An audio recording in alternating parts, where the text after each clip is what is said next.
Welcome to Raj news. Sketch వేస్తే లక్షలు కాదు 100 కోట్లు కొలగొట్టేస్తాడంటారు అతన్ని తెలిసిన వాళ్ళు. డిస్ప్యూటివ్ ల్యాండ్ ఎక్కడుందో పసిగట్టడం, మాయమాటలతోటి లోపలికి ఎంటర్ అవడం, ఆ తర్వాత బెదిరింపులు, ఒత్తిళ్లు, కేసులు, చివరికి ప్రాణహాని హెచ్చరికలు. ఇదే మారెళ్ళ పెంచల సుబ్బారెడ్డి స్టైల్ అని బాధితులు ఆరోపిస్తున్నారు. ఆంధ్ర, తెలంగాణ రాష్ట్రాల్లో 100 కోట్ల భూదందాలకు పాల్పడ్డాడనే ఆరోపణలు ఎదుర్కొంటున్న మారెళ్ళ మెసారా పేరుతో రియల్ ఎస్టేట్ సామ్రాజ్యం నడిపిస్తూ డిస్ప్యూటివ్ ల్యాండ్లను టార్గెట్ చేశాడనే విమర్శలు వినిపిస్తున్నాయి. సంగారెడ్డి జిల్లా కొల్లూరులో విల్లాల పేరుతోటి ఎన్ఆర్ఐలు, సాఫ్ట్వేర్ ఉద్యోగులు, మధ్యతరగతి కుటుంబాలను టార్గెట్ చేసి కోట్ల రూపాయలు దండుకుంటున్నాడనే ఆరోపణలు ఇప్పుడు హాట్ టాపిక్గా మారాయి. చెక్కులు బౌన్స్ కేసులు, బెదిరింపులు, పార్ట్నర్షిప్ పేరుతోటి మోసాలు, ఇలా మెసారా చుట్టూ బయటపడుతున్న ఆరోపణలు ఇప్పుడు ఈఓడబ్ల్యూ దృష్టిని ఆకర్షించాయి. అసలు ఎవరి ఈ మారెళ్ళ సుబ్బారెడ్డి? ఏంటి మెసారా మోడల్? ఎలా జరిగింది రియల్ ఎస్టేట్ మాయాజాలం? Let's watch the story.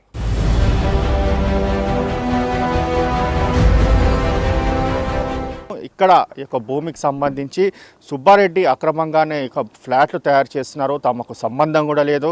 అయితే ఫ్రీలాన్స్ పెట్టి ఇక్కడ అమాయకుల వద్ద డబ్బులు వసూలు చేశారని చెప్పి కూడా సాక్షాత్తు ఈ యొక్క ల్యాండ్కి సంబంధించిన యజమాని ఎవరైతే రాజు ఉన్నారో అతను కూడా చెప్తున్న పరిస్థితి కనిపిస్తుంది. చాలామంది కూడా ఒక్కొక్కరు లక్షల రూపాయలు, కోట్ల రూపాయలు ఇచ్చి ఇక్కడ ఫ్లాట్లు కొనుగోలు చేశాము, అయినా కూడా తమ ల్యాండ్ ఎక్కడుందో తమకు తెలియదని చెప్పి కూడా ఫ్లాట్లు ఎవరైతే కొనుగోలు చేస్తారో వారంతా కూడా ఆవేదన వ్యక్తం చేస్తున్న పరిస్థితి కనిపిస్తుంది. మొత్తానికి ఓవరాల్గా చూస్తే సుబ్బారెడ్డి చేసిన అక్రమాలన్నీ కూడా ఇప్పటికే చాలా పోలీస్ స్టేషన్లో కేసులు కూడా నమోదయ్యాయి.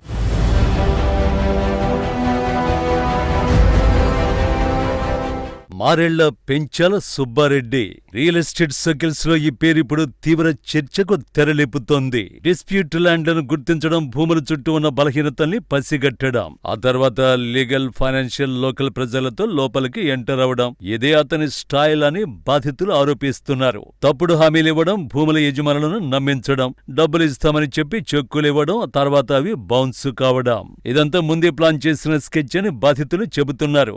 ఎవరైనా ఎదురు తిరిగితే కేసులు పెట్టించడం, బెదిరింపులకు దిగడం, సంఘ వ్యతిరేక శక్తులతో చంపేస్తామని వార్నింగ్లు ఇవ్వడం వల్ల చాలా మంది భయంతో బయటకు రావడం లేదని ఆరోపణలు వినిపిస్తున్నాయి. ఇప్పటికే మారెళ్ల పేరు ఈఓడబ్ల్యూ రికార్డులను నమోదైందన్న ప్రచారం జరుగుతోంది.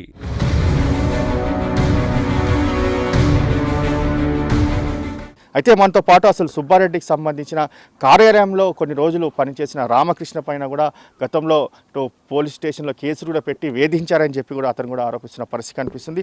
చెప్పండి, అసలు ఈ యొక్క సుబ్బారెడ్డికి సంబంధించి మీకు ఇక్కడ ల్యాండ్కి సంబంధించి మీరే ముఖ్యంగా ఇక్కడ మీడియేటర్గా ఉన్నారనే విషయం కూడా తెలుస్తుంది. ఏం జరిగింది అసలు? సరే, యాక్చువల్లీ ఇక్కడ ఒక 2 ఎకరాలు భూమి వేరే వాళ్ళది ముస్లిమ్స్ పేరుతో ఉంటే వాళ్ళకు పట్టా పాస్ పుస్తకాలు ఉంటే ఆ ల్యాండ్ ఒక శ్రీనివాసరెడ్డి అనే అతని దగ్గరికి తీసుకెళ్ళాను నేను.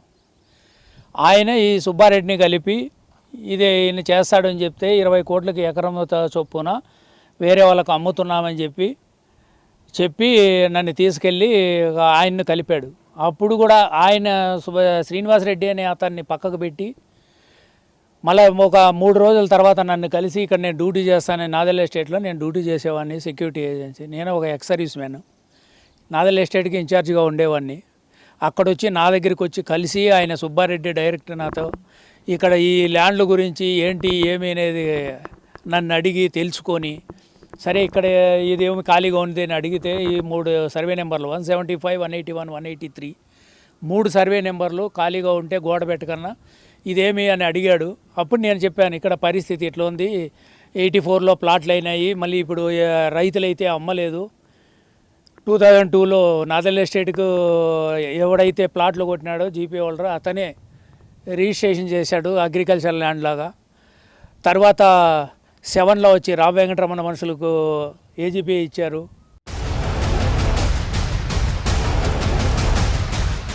ఆ తర్వాత 2016లో ముఖేష్ వర్గీయ అని చెప్పి ఆయనకి రిజిస్ట్రేషన్ చేశారు. ఆయన పట్టాపాస్ పుస్తకాలు చేసుకున్నాడు.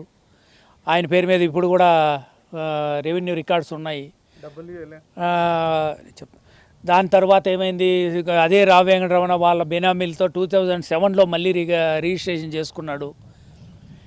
దాని తర్వాత ఇప్పటికీ రైతులు ఆ రోజు నుంచి ఈ రోజు వరకు కూడా రైతులే పొజిషన్లో ఉన్నారు. ఎందుకు పొజిషన్లో ఉన్నారంటే ఈరోజు వాళ్లకు ఏ ఓనర్ కూడా పైసలు ఇవ్వలేదు, అందుకే మేము కూర్చోండాము, ఎప్పుడైనా ఏదో కొంచెం ఇస్తారు, ఏదో అగ్రిమెంట్ అంటారు, మా దగ్గర రిజిస్ట్రేషన్ చేసుకునేస్తారు రాత్రుల్లో మాకు తెలియదు, అగ్రిమెంట్ అని చెప్తారు, సైన్లు చేసుకుంటారు, మాకు డబ్బులు ఇవ్వలేదు, అందుకే మేము పొజిషన్లోకి ఎవరిని రానేలేదు, మేమే ఉంటున్నాము అని చెప్పి రైతులు అంటున్నారు అని ఆయనకి ఇది వివరంగా చెప్తే మళ్ళీ ఆయన ఏం చేశాడు,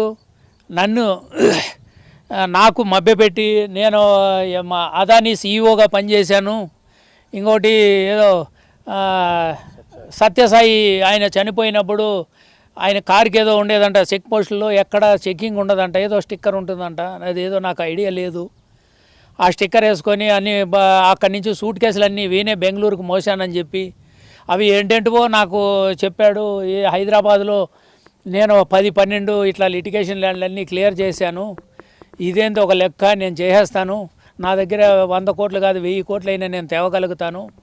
ఒకసారి వాళ్ళ బిడ్డ దగ్గరికి ఎక్కడో పోయాడు, అప్పుడు చెప్పాడు నేను బాసు దగ్గరికి పోతున్నాను, పోయి ఒక 100-200 కోట్లు తీసుకొని వస్తానని చెప్పాడు నాకు.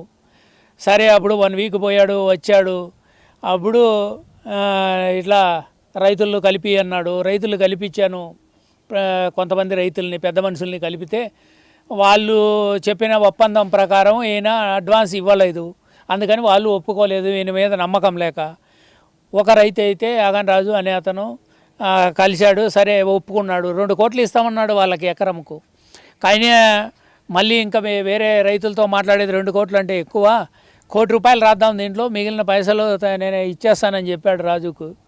కానీ ఆయన ఇచ్చిందంటూ ఆయనకు ఒక 5 లక్షల రూపాయలు ఆన్లైన్ ట్రాన్స్ఫర్ చేశాడు ఆయన మిసారా కంపెనీ నుంచి. మిగిలిన పైసలు నాకు ఒక 18 లక్షలు ఇచ్చాడు వీళ్ళకి ఇవ్వని చెప్పి. ప్రతి ఒక్క నయా పైసా నేను చేతిలో పట్టుకోకుండా ఇచ్చినట్టు వాళ్ళ రైతులకు నేను ఇచ్చాను.